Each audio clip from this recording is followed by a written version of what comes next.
இந்திய அரசியலமைப்பு சட்டத்திலும் இந்தியாவில் செயல்படுத்தத்தக்க பன்னாட்டு சட்டங்களிலும் வரையறுக்கப்பெற்ற மனித உரிமைகள் குறித்து உண்மையுடனும் பற்றுடனும் நடந்து கொள்வேன்.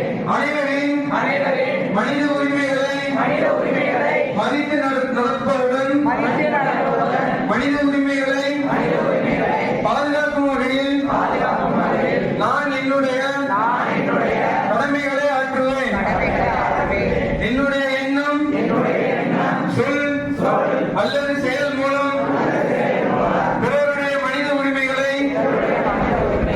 மீறுகிற எந்த ஒரு செயலையும் நேரடியாகவோ மறைமுகமாகவோ செய்ய மாட்டேன். மனித உரிமைகள் மேம்படுத்துவதற்கும் நான் எப்போதும் ஆயத்தமாக இருப்பேன் என்று